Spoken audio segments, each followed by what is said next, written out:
Bagaimana perkembangan terkini upaya penyelamatan korban ambruknya bangunan Pondok Pesantren Al-Khozini di Sidoarjo, Jawa Timur? Kami akan bahas bersama Bupati Sidoarjo Subandi dan Kepala Pusat Data Informasi dan Komunikasi Kebencanaan BNPB Abdul Muhari.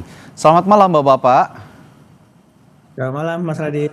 Iya, saya ke Pak Muhari dulu. Pak Muhari, boleh diinformasikan data terkini yang korban yang selamat lalu juga yang meninggal berdasarkan data dari BNPB yang sudah dihimpun, Pak? Ya, berdasarkan data yang kita juga dapatkan dari Kakansar Jawa Timur dan teman-teman BPBD di daerah, eh, per sore ini data pukul 14.00 tadi itu jumlah total korban 100 orang dengan rincian masih ada dirawat inap rumah sakit itu 26 orang, kemudian yang sudah keluar rumah sakit 70 orang, meninggal itu 3 orang atas nama Maulana Alvan Ibrahim, kemudian Muhammad Masudul Haq dan Muhammad Soleh. Pasien yang dirujuk ke Rumah Sakit Siti Hajar itu 1 orang. Dan selain dari 100 korban ini, data Basarnas itu masih menyampaikan ada 91 orang yang masih dalam proses pencarian. Selain itu, tadi juga disampaikan ada beberapa korban yang dirawat di RSUD Notopuro Sidoarjo, RS Siti Hajar, Rumah Sakit Delta Surya, Rumah Sakit Sela Medika, dan Rumah Sakit Unair. Jadi cukup banyak dan di beberapa titik korban dari ambruknya musola di pesantren Sidoarjo ini tetap fokus kita memang dalam pencarian yang 91 orang, Mas Radit. 91, berarti masih ada 91 orang ini yang terjebak di reruntuhan ya Pak Muhari ya? Ya, data Basarnas menyebutkan demikian. Oke, baik. Nah, saya juga ingin tanyakan, kami juga sempat mendapatkan visual komunikasi interaksi antara tim penyelamat dengan beberapa korban yang masih terjebak di dalam reruntuhan. Nah, saya ingin tahu juga dari 91 orang ini Pak Muhari, apakah semuanya sudah terdata oleh tim SAR bahwa mereka masih ada tanda-tanda kehidupan atau masih merespons ketika diajak berkomunikasi dengan tim penyelamat? Ya, dari komunikasi dan informasi yang kita himpun dan komunikasi dengan teman-teman di lapangan, memang ketika tim pencarian dan pertolongan mencoba berkomunikasi dengan korban atau santri yang terjebak di dalam puing-puing itu masih ada respon-respon yang didapatkan. Ini sebenarnya kan peluang dan harapan bagi kita untuk bisa mempercepat upaya pencarian, tetapi memang kendalanya seperti tadi kita lihat secara visual, lokasi ambruknya musola ini kan berada dikelilingi oleh bangunan yang juga masih ada, sehingga ketika kita memerlukan alat perangkat untuk mengungkit secara keseluruhan, karena kalau misalkan dari satu sisi itu akan mengganggu keseimbangan dari beban di tempat lain, sehingga dikhawatirkan beban ini terganggu. Kita lihat kan tadi ada 3 lapis cor-coran lantai yang kemudian menjadi satu. Nah, ini dikhawatirkan kalau misalkan ini tidak diperhitungkan secara matang, maka upaya penyelamatan nanti bisa berbalik. Nah, ini kan tentu saja tidak kita inginkan. Jadi bagaimana caranya? Tim juga mempertimbangkan untuk membawa serta ahli konstruksi untuk melihat di titik mana seharusnya kita bisa melakukan pengungkitan yang tidak kemudian menimbulkan fatalitas di tempat yang lain, Mas Radit. Baik, Pak Bupati, Pak Bandi, tadi Pak Muhari sudah bilang ini kan perlu kehati-hatian, ekstra kehati-hatian untuk mengevakuasi para korban yang masih terjebak di dalam reruntuhan, karena takutnya kalau memang mendatangkan alat berat, ini juga sudah ditegaskan oleh Pak Wagub Jawa Timur, Pak Emil Dardak juga tadi, bahwa ini takutnya mengganggu keseimbangan bangunan yang ada di sebelah-sebelahnya, sehingga malah tambah membahayakan baik korban maupun juga tim penyelamat. Nah, sejauh ini bagaimana kerjasama yang dilakukan dari Pemkab Sidoarjo maupun Pemprov maupun tim penyelamat untuk sama-sama juga ikut menyelamatkan korban tanpa mengganggu keseimbangan bangunan yang disebutkan Pak Muhari tadi, Pak Bupati? Ya. Terima kasih ya Pak Radi ya. Ya. Hari ini kita sudah semuanya berkolaborasi antara pemerintah provinsi maupun Kabupaten Sidoarjo ya. Langkah yang kita ambil, kita sudah kerjasama dengan SAR, bergabung BPD, Basarnas, TNI, Polri, Teganas, semuanya kita libatkan ya. Oke. Tadi alhamdulillah karena hari ini kita pakai visual, kita harus hati-hati ya, harus berhati-hati. Tadi disampaikan masih ada 91, ada masih 4 yang belum terselamatkan ya. Nah, ini kita tidak bisa menggunakan alat-alat berat yang sudah kita siapkan oleh Kabupaten Sidoarjo. Ini sudah kita siapkan, ada apresator ada 3. Nah, ini kita harus berhati-hati. Ya, mudah-mudahan kita terus berikan support dan dukungan kepada teman-teman yang ada di sana. Mudah-mudahan dia mampu untuk menyelesaikan tugas itu. Yang penting hari ini gimana 4 ini kita selamatkan dulu. Ya. Ya, setelah itu baru nanti kita gimana mekanisme kita yang kita lakukan dari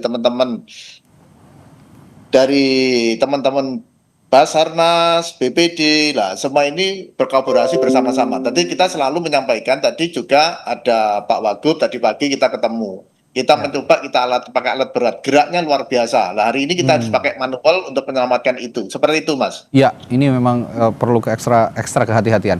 Tapi yang ingin saya tanyakan juga Pak Bupati, mereka korban yang masih terjebak di reruntuhan ini kan juga butuh suplai minuman, suplai makanan yang yang diberikan oleh tim penyelamat. Bagaimana suplai makanan dan minuman untuk santri, termasuk menyampaikan atau menyalurkan ke mereka-mereka yang masih terjebak ini, Pak?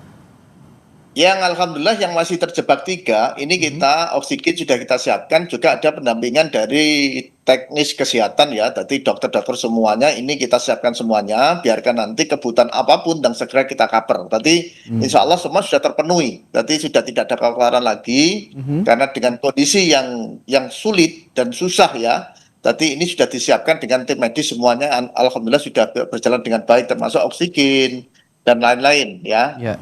Seperti itu, Mas. Baik. Kembali ke Pak Muhari. Pak Muhari, ini kan kalau untuk secara teknik menyelamatkan korban reruntuhan bangunan seperti ini, mungkin kurang lebih tidak jauh berbeda dengan menyelamatkan korban pada saat terjadi bencana gempa bumi yang mengakibatkan runtuhnya sebuah bangunan begitu ya. Nah, lebih rinci lagi Pak Muhari, mungkin juga pasti BNPB punya cara atau teknis tersendiri yang bisa diceritakan juga ataupun di-share begitu, bagaimana sebenarnya menyelamatkan para korban yang terjebak reruntuhan ini? Ya, yang pasti tim di lapangan, Basarnas seperti tadi disampaikan oleh Pak Bupati itu pasti punya pengalaman yang sudah sangat mumpuni untuk kasus-kasus seperti ini. Bukan merupakan kejadian yang pertama ya. Tetapi yang menjadi pertimbangan kita itu akan berbeda penanganannya ketika kita mendengar atau mengetahui ada korban yang masih hidup di dalam. Ya.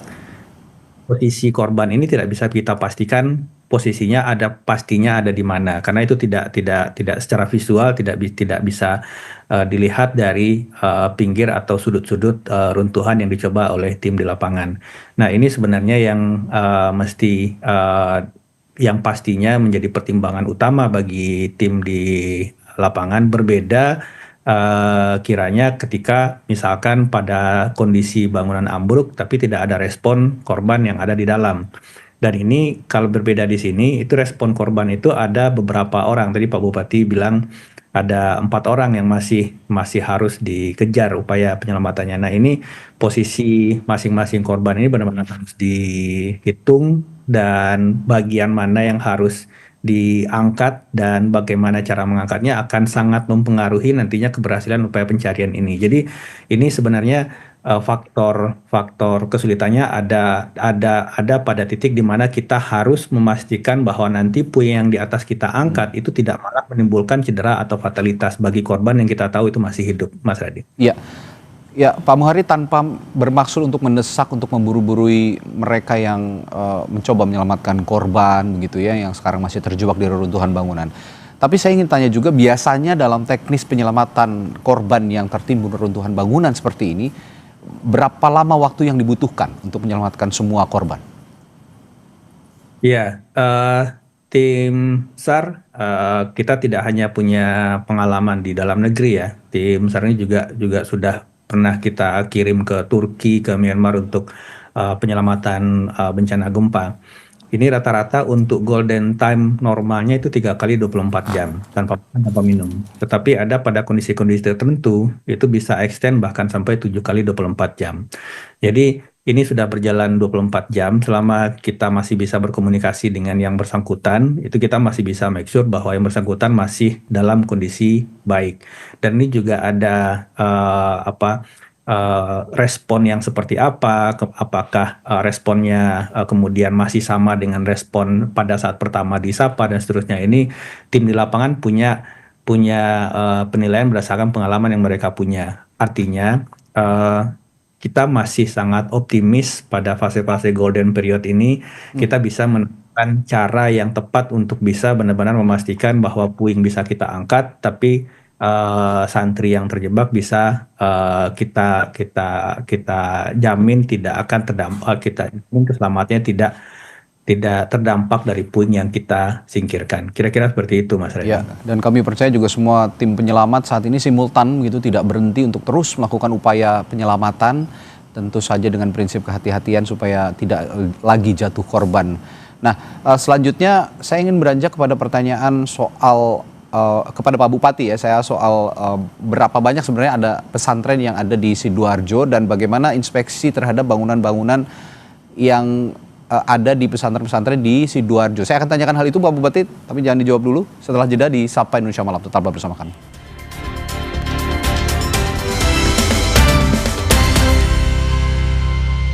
Informasi juga dari Menteri Agama yang mengunjungi lokasi Pondok Pesantren Al-Khozini pasca ambruknya salah satu bangunan. Kedatangan Menteri Agama juga sekaligus memberikan dukungan kepada anggota keluarga korban yang masih menunggu kabar kondisi keluarga mereka. Menteri Agama Nasaruddin Umar menyatakan Kementerian Agama akan melakukan perbaikan aturan terkait pembangunan pondok pesantren. Menak kembali mengingatkan bahwa pembangunan madrasah dan pesantren harus sesuai dengan aturan yang berlaku. Dirinya juga memberikan dukungan moral kepada keluarga korban yang masih menunggu kabar dari kondisi anggota keluarga mereka. Untuk proses evakuasi, Menteri Agama menyerahkan sepenuhnya ke tim SAR gabungan.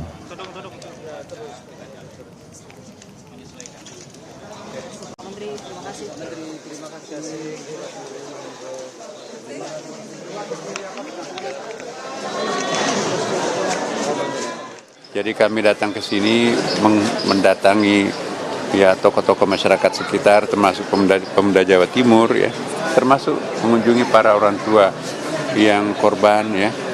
Bagaimana menerima kenyataan seperti ini sebagai sebuah musibah, dan bagi kita ini adalah suatu pelajaran. Dan kita akan mencoba mengeliminir jangan lagi ada peristiwa seperti ini yang terjadi di tempat lain. Maka itu kami selaku Menteri Agama tentu juga akan menciptakan suatu ketentuan khusus nanti bahwa pembangunan pondok pesantren dan madrasah dan apapun juga sebetulnya sebaiknya kita mengindahkan peraturan-peraturan yang berlaku yang sebagaimana ditetapkan oleh pemerintah dalam bidang pembangunan ini kan. Kita lanjutkan perbincangan. Tadi saya sempat bertanya kepada Pak Bupati Sidoarjo, Pak Subandi, bahwa berapa banyak yang pondok pesantren yang ada di Sidoarjo, Pak Bupati, dan bagaimana upaya inspeksi juga terhadap bangunan-bangunan yang masih berdiri di Sidoarjo, terutama untuk pondok-pondok pesantren. Terima kasih. Tadi kita punya kurang lebih ada 137 pondok ya. Terkait tadi ada pertanyaan gimana sudah sesuai atau belum ya, tentu kita koreksi bersama. Coba nanti akan kita cek bersama manakala pondok-pondok ini yang masih izinnya belum lengkap dan lain. Karena mohon maaf, pondok ini mestinya izin semua sudah lengkap semuanya. Karena nanti bantuan itu kalau tidak ada izin dan lain tidak mungkin bisa pemerintah berikan bantuan. Maupun provinsi, pusat, kabupaten. Nah ini persyaratannya seperti itu. Oke, persyaratannya seperti itu. Nah, tadi juga saya sempat ada informasi begitu yang kami tampilkan juga sebenarnya di berita di Kompas TV bahwa untuk mendirikan pesantren ini sebenarnya butuh biaya yang besar, terutama untuk hire arsitek gitu ya. Nah, alih-alih menggandeng arsitek, mereka dengan biaya yang cukup besar mereka agak keberatan. Nah, mereka minta juga untuk ada pendampingan dari pemerintah setempat atau pemerintah kabupaten bisa memberikan saran ataupun masukan untuk mendirikan bangunan yang layak begitu kira-kira. Dari PMK sendiri ada pendampingan selama ini untuk mendirikan pesantren-pesantren pondok-pondok ini? Jadi gini Mas Radi ya, jadi kita sebagai pemerintah ya, kita kepingin investasi di pondok pesantren yang ada di Kabupaten Sidoarjo ini terus tumbuh ya. Dalam arti gimana untuk pembangunan gedung dan lain, kita ini sudah kerjasama dengan pihak ITS ya. Oke. Jadi tidak perlu kesulitan barangkali ada pondok pesantren mendirikan bangunan gedung dengan lantai 1, 2, 3 nanti konsultannya tinggi dan lain, ini semua insya Allah kita sebagai pimpinan daerah selalu mengupper itu karena kita sudah kerjasama dengan ITS ya, tentunya memberikan kemudahan biarkan nanti demi keselamatan, keamanan ini betul-betul terjaga dengan standar struktur bangunan yang dimiliki sesuai dengan perizinan yang ada. Lah harapan kita semuanya pondok pesantren yang besar-besar barangkali ada bangun yang baru, kita sebagai pimpinan daerah sangat welcome karena kita sudah kerjasama dengan ITS, biarkan nanti struktur bangunan itu sesuai dengan progres dan perizinan yang ada. Seperti itu Mas. Jadi tidak ada kekhawatiran. Kita selalu backup itu terkait masalah perizinan, terus konsultan, perencanaan dan lain karena sudah ada kerjasama dengan ITS, insya Allah itu sudah bisa berjalan dengan baik. Oke, nah saya kembali ke teknis evakuasi ke Pak Muhari. Tadi Pak Muhari mengatakan bahwa bangunan sebelahnya ketika alat berat datang ini kan bergerak begitu ya. Ini juga dikhawatirkan malah membahayakan begitu. Sebenarnya teknisnya untuk menghindari bangunan di sebelah-sebelahnya ini untuk mengganggu proses evakuasi bagaimana Pak Muhari?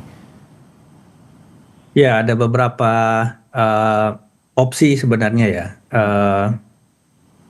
Ada dengan menarik secara keteknikan gitu ya, ada caranya, ada perhitungannya. Lantai-lantai yang ambruk di bawah secara lateral, tetapi ini membutuhkan space atau ruang yang cukup untuk itu.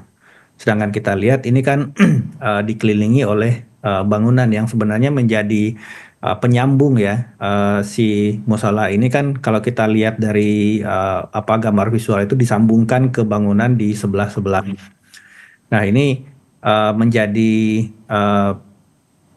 tantangan secara teknis yang cukup kompleks sebenarnya. Apakah kemudian bangunan di sebelah itu juga perlu biasanya kalau di tempat lain, kalau misalkan memang kondisi itu dibutuhkan, maka perlu di bangunan di samping itu juga didemolish ya, pastikan bahwa alat berat memiliki ruang untuk melakukan pengungkitan atau pengangkatan atau penggeseran dari bangunan yang akan diangkat. Nah, hal seperti ini menjadi opsi di lapangan. Makanya tadi kami mendapatkan kabar bahwa Basarnas juga menggandeng ahli struktur yang sangat diperlukan sebenarnya, supaya upaya untuk mengangkat puing ini secara ruang bagi alat perangkat dan prasarana atau alat berat di lapangan itu memungkinkan untuk bisa leluasa, sehingga opsi yang bisa kita ambil itu bisa lebih banyak gitu Mas Radi. Jadi tidak kemungkinan itu nanti tergantung pada penilaian tim yang di lapangan. Jadi memang semuanya nanti tergantung pada penilaian tim. Artinya kalau proses evakuasi seperti ini, area di sekitar pondok pesantren harus clear ya Pak Muhari ya? Maksudnya dari warga begitu? Seharusnya demikian, karena ini juga kalau kita melihat struktur bangunannya bukan termasuk well engineered structure ya, artinya bukan bangunan yang memang didesain secara khusus, secara arsitektur yang baik sehingga bisa menjamin nggak akan runtuh kalau ada gerakan-gerakan yang kemudian mengganggu kestabilan bangunan itu. Baik. Juga tadi khawatirkan gitu Mas Redi. Baik. Terakhir saya ke Pak Bupati, Pak Subandi. Saya mendengar juga ada informasi dari posko begitu di sana bahwa banyak keluarga yang sebenarnya tidak sabar ingin mengetahui kabar dari keluarga mereka yang masih diduga tertimbun di runtuhan bangunan. Nah, ada nggak upaya juga dari Pemkab untuk menenangkan pihak keluarga ini di posko gitu supaya mereka juga bisa diberikan pengertian bahwa proses evakuasi ini tidak mudah sebenarnya, Pak Bupati? Terima kasih Mas Radi. Tadi kita sudah menyiapkan di sana tempat